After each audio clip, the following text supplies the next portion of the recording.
ও মা, কখন থেকে তো বসেছো পুজোতে, আর কতক্ষণ লাগবে সময়? আজকে কি আছে যে এত সকাল থেকে এতক্ষণ লাগছে পুজো দিতে? আজকে দশহরা, বুঝেছো? আজকে চিড়ে দই দশহরা। দিবস। হ্যাঁ, ছিঁড়ে না, দই টই আনতে পারিনি। যা জোগাড় করেছি তাই দিয়েছি। এই যে দেখো এখানে, এই যে জোগাড় করেছি। আমাদের আজকে ইয়ে খেতে হয়, চিড়ে মুড়ি খেতে হয়। আমাদের আজকে আগুন জ্বালাতে নেই, দশহরা তো। আমাদের আজকে আগুন জ্বালাতে নেই, চিড়ে মুড়ি খেতে হয়। এটা ঠাকুরকে, ওই যে ঠাকুরকে ভোগ দিয়েছি, দেখো এই যে গোপালকে দিয়েছি চিড়ে, আমুল দুধ, কলা, আর হচ্ছে আম, আর একটু মিষ্টান্ন দিয়েছি। এই হচ্ছে গোপুসোনার ভোগ দিয়েছি, আর ওখানে গুরুদেবকে দিয়েছি মিষ্টান্ন, আম আর পাকা কলা, আর সবাইকেই তাই দিয়েছি, ভোগ দিয়েছি। বন্ধুরা, আজকে তো দশহরা। এই এখন ঠাকুর টুকুর গুছাতে, আমরা সাজাতে তো সময় লাগে একটু।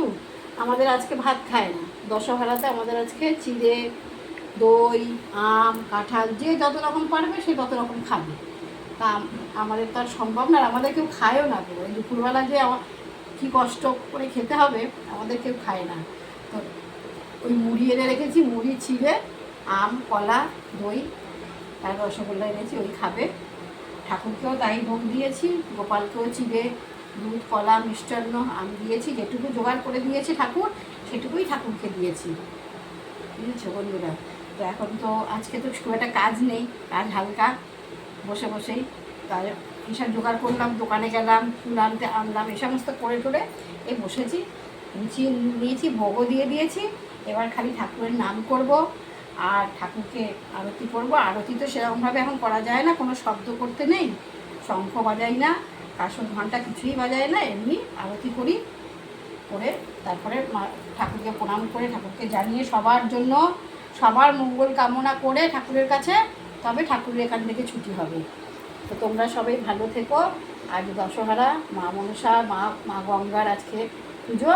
মা গঙ্গা যেন, মা মনসা যেন সবাইকে ভালো রাখে, সুস্থ রাখে, সবাই যেন বিপদ থেকে মুক্ত থাকে, সবার সন্তান যেন ভালো থাকে, সুস্থ থাকে, যে যেখানে থাকুক, রাস্তাঘাটে যায় সবার সন্তানরা বিপদ আপদ যাতে যেন রক্ষা করে, ঠাকুর যেন রক্ষা করে তাদেরকে। এই আমার ঠাকুরের চরণে বলা। শুধু নিজের সন্তানের ভালো চাইলে তো হয় না, নিজে আমার সন্তানের ভালো তোমরা চাইবে, তোমাদের সন্তানের ভালো আমি চাইব। তাই বলি ঠাকুরের কাছে এটাই আমার প্রার্থনা, ঠাকুর সমস্ত মায়ের সন্তানদের ভালো রেখো, বিপদ থেকে মুক্ত রেখো, এই তোমার কাছে আমার চাওয়া। তা বন্ধুরা, আমি এখন পুজোটা করে নিই, তারপর চিড়ে দই খেতে বসে পড়ো। হ্যাঁ না, সকালবেলা আমাদের তো চা, গ্যাস ধরাতে নেই, আর চায়ের তো নেশা বলো, চা না খেলে থাকা যায়? তো নিচে এক দিদি বলি, সেই দিদির কাছ থেকে চা করে নিয়ে আসলাম, চা চিনি দুধ সব দিয়ে চা করে নিয়ে আসলাম। চা না খেয়ে থাকতে পারি না গো, আমি যত উপোস কাপড় যাই করি না কেন, আমি চা না খেলে থাকতে পারবো না। তাই জন্য চা করে নিয়ে এসে খেলাম, মামে খেয়ে স্নান টান করে ঠাকুরের কাছে এসেছি। দুপুরবেলা চিড়ে মুড়ি দই, আমার মেয়ের তো অবস্থা খারাপ, সবারই তাই, আমাদেরও তাই, আমরা একটু ভাত ভালোবাসি তো। আমাদের রাত্রিবেলা আবার নিরামিষ করব, গরম গরম ডাল ভাত যা হোক করবো রাত্রিবেলা নিরামিষ। এই বেলাটা ঠাকুরের নাম করে, এটা প্রসাদ, যেটা আমরা সেবা করব, ওটা আজকে আমাদের প্রসাদ।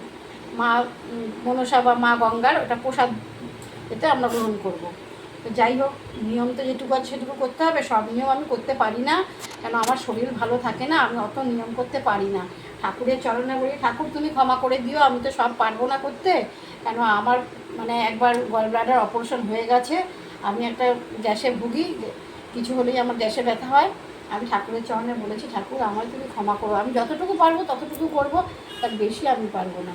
তো চলো বন্ধুরা, সবাই ভালো থেকো। আমি ঠাকুরের কাছে পুজো সেরে তারপরে এখান থেকে ছুটি হবে। তারপর বন্ধুরা।